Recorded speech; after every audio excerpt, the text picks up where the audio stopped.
Buenos días, queridos estudiantes. En esta ocasión vamos a avanzar un nuevo tema que se llama la generación del Chaco y los gobiernos del socialismo militar. Antes de hablar de este tema, tenemos que recordar lo que había pasado en el anterior tema, que era la Guerra del Chaco. Si bien la Guerra del Chaco se inicia el año 1932 y concluye el año 1935, significó una derrota aplastante para Bolivia, ya que contábamos con mejor armamento y con mayor cantidad de soldados. Es por eso que podemos decir que la Guerra del Chaco fue sin duda la primera guerra moderna en Latinoamérica, ya que se utilizaron tanques y aviones de última generación para su tiempo. Volviendo al tema de la generación del Chaco, podemos afirmar que la generación del Chaco fue la agrupación de jóvenes de las distintas regiones del país durante la Guerra del Chaco. La convivencia del día a día durante la guerra les permitió conocer las injusticias del régimen oligárquico, como la exclusión de los indígenas, la corrupción de la élite oligárquica y el desmedido poder que tenían los empresarios mineros, que eran los varones del estaño.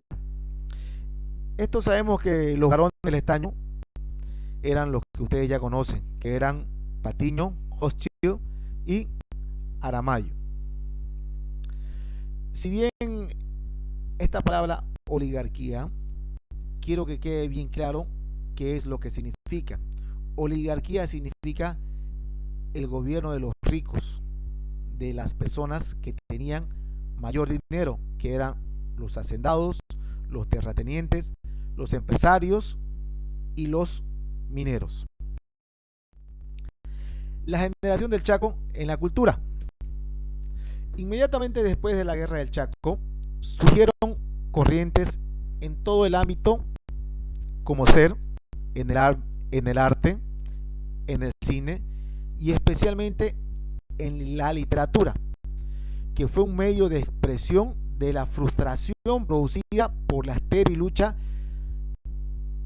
y sus máximos representantes fueron Augusto Céspedes, quien escribió en su obra Sangre de Mestizos; Adolfo Costa Turrells, quien escribió su obra Laguna H3; Jesús Lara, quien escribió su obra El Repete; y por último tenemos a Óscar Cerruto, quien escribió su obra Aluvión de Fuego, que fue una crítica a la orden social. Si bien en este ámbito de la literatura, todos estos libros que se han escrito fueron un relato de lo que se vivió en la Guerra del Chaco. Fue una crítica por las malas decisiones que se tomaban. Entonces, esta generación del Chaco permitió a los jóvenes reflexionar sobre cómo nos estaban gobernando en ese tiempo. Entonces, ellos pudieron escribir y convertirse en grandes críticos de la política. Ahora vamos a ver cómo llegó el gobierno socialista militar. Los gobiernos del socialismo militar. La inflación y la crisis política en Bolivia inicia el año 1932 con la emisión de una gran cantidad de dinero que sirvió para solventar la guerra. También fue el inicio de una gran inflación en el ámbito económico. El retorno de los militares al poder se produce entre los años 1936 y 1946. Estos años estuvieron en el gobierno y se caracterizaron por ser militares y socialistas. Los presidentes militar socialistas fueron David Toro, quien gobernó desde el año 1936 hasta 1937. David Toro se caracterizó por ser de izquierda o socialista. Creó el Ministerio de Trabajo y la sindicalización obligatoria. También creó el Banco Minero y yacimientos fiscales petrolíferos.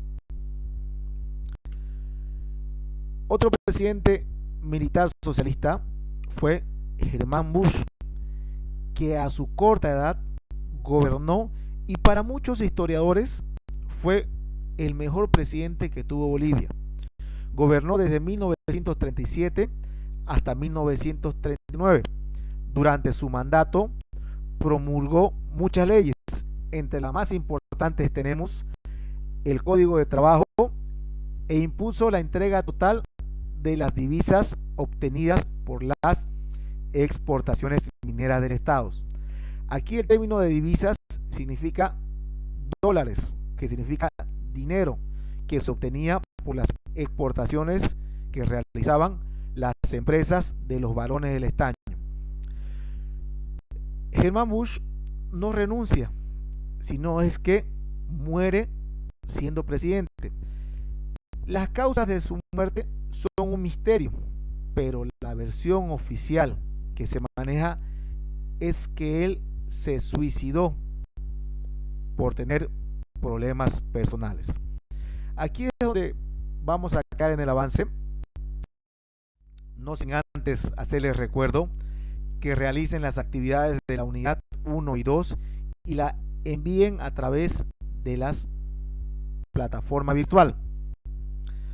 Conmigo, jóvenes, nos despedimos y también quiero hacerles recuerdo que obedezcan a sus padres y también a las autoridades y quédense en su casa. Hasta luego, jóvenes.